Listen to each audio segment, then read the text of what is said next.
I'm Sanjay Chaturvedi.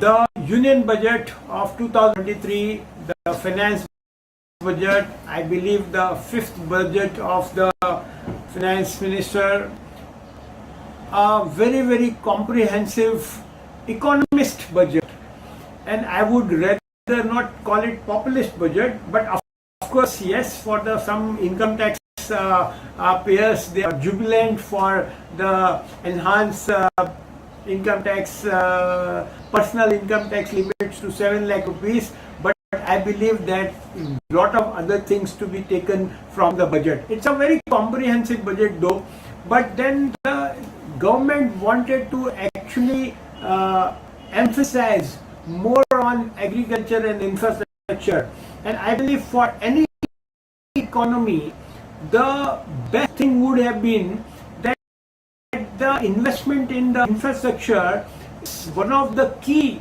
factor to revive and upkeep the tempo of the GDP growth and various other growth. I am not going very technical language of the economist. I am going to speak to you with a very common sense and very normal way to understand the Union Budget 2023.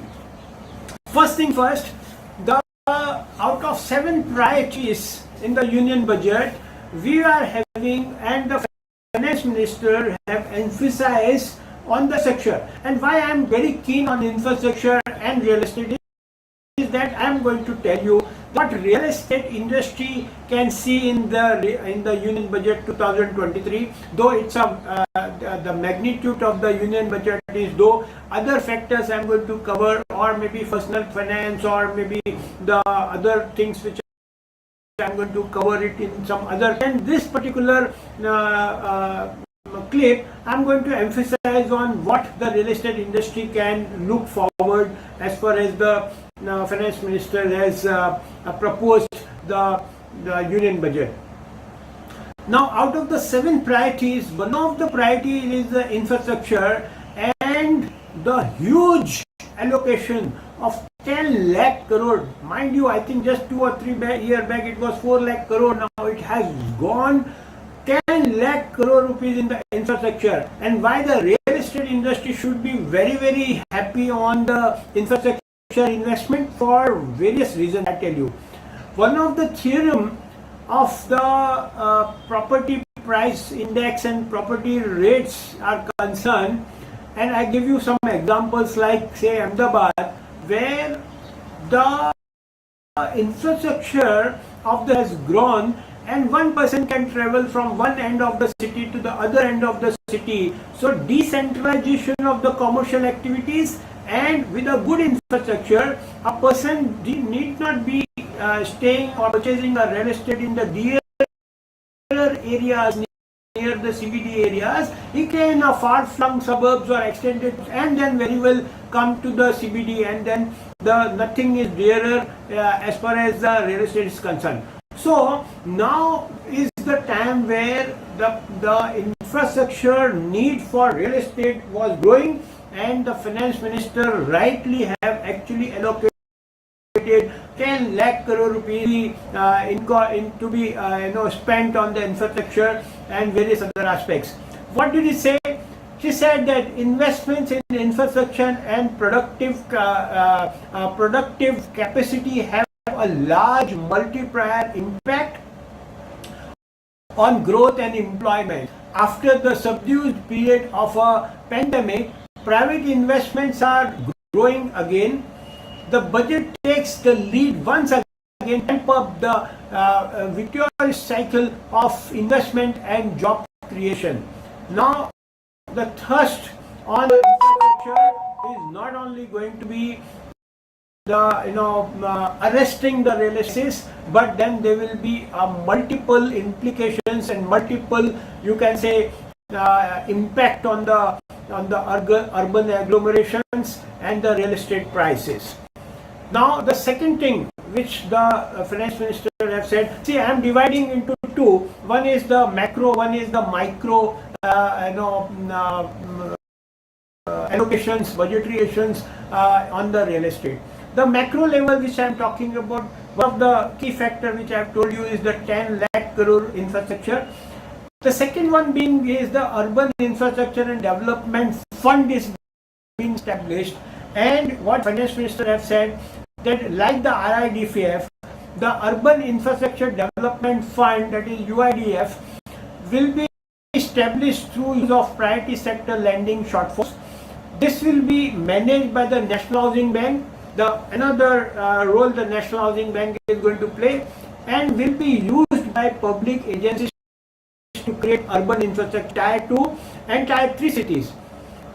States will be encouraged to leverage resources from the grant of that 5th Finance Commission as well as existing schemes to adopt appropriate user charges while assessing the UIDF.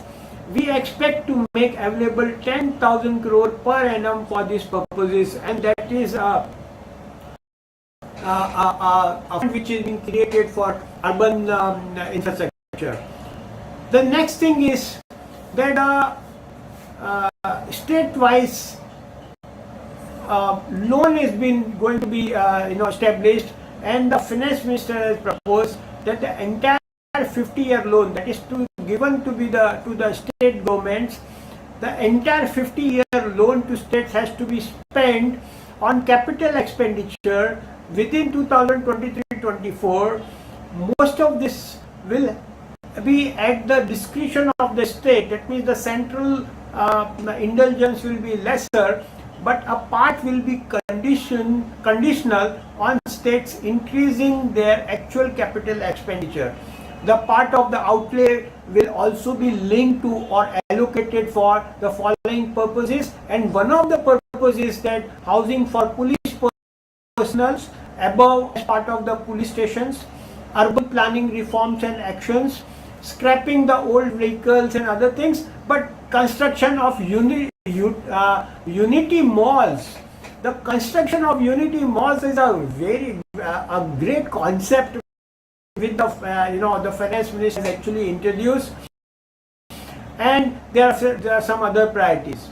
Thing which the finance minister has put, that there are a number of proposals relating to the rationalization and simplifications, income of the authorities and the boards and commissions set up by the statute or by the state government or the union government for the purpose of the housing, development of the cities, towns and villages, and regulating and developing an activity or matter is proposed to be exempted from income tax. So all the state housing boards, all those planning authorities, all those regulators are going to be exempted out of this. So more funds will be there, and the housing is going to be indirectly benefited out of this. Now there is some exemptions. That is the exemption for the development authority which I have cited.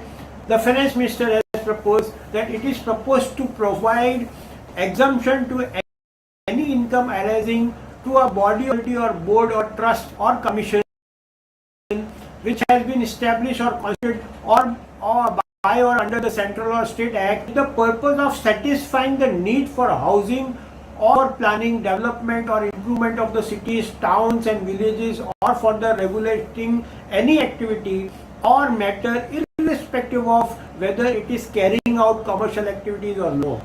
So when there is an exemption given to such type of board, directly or the indirectly, the finance minister thinks that the housing is going to be benefited. And mind you, it will be the Prime Minister's Awas Yojana.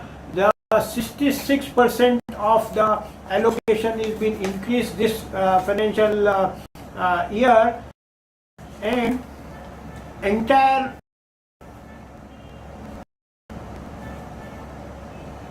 ₹79,000 crore, that is the Prime Minister Awas Yojana, is going to be this. And mind you, we have achieved almost the Prime Minister PMYA have achieved almost 2 crore housing in the country, and it's a huge, you can say, housing allocation.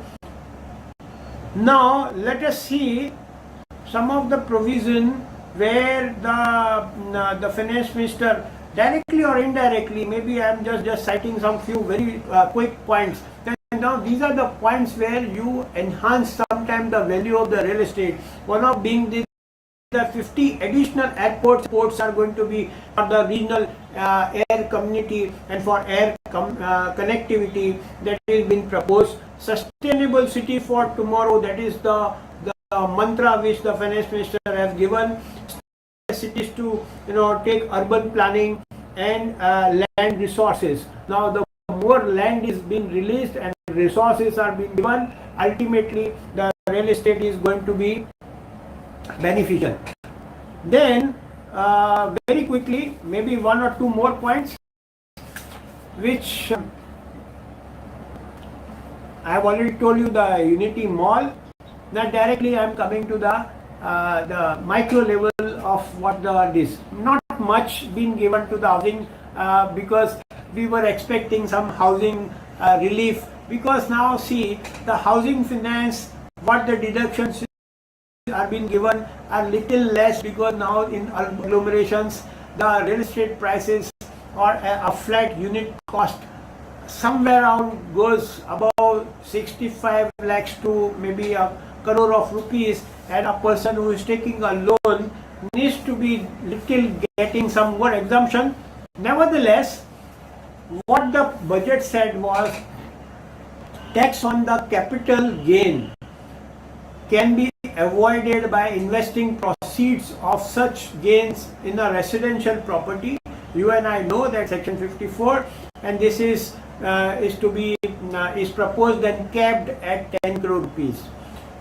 For the better targeting of the tax concession, the budget said, and the exemptions, the Honorable Finance Minister says that I propose to cap deductions from the capital gain on investment in residential house under section 54 and 54F to 10 crore. Another proposal with similar intent is to limit income tax exemption from proceeds of insurance policies with very high value. Now overall, not much in the indirect taxation.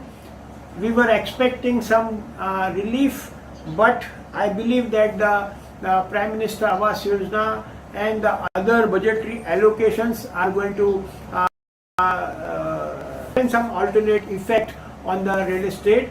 The overall budget is more emphasizing on agriculture and agriculture. Not much though in the real estate, but indirectly the real estate is going to benefit, and I believe that the real estate prices for some time, because of the great infrastructure investment, we are going to have some great urban agglomerations and cities and smart cities, and the outskirts of the cities are going to benefit out of these budgetary allocations, where the affordable housing and the other segment of the housing are going to be directly or indirectly benefited. That's it from me as far as the budget concerns. You can always send me these questions and in the chat box, or send me on editor@nicola.com. All the questions are going to be answered by me, and do look for this particular space for some other say for personal finance, for other budgetary explanation, you can say analysis. I'm going to have some more time in some other clip. Thank you very much.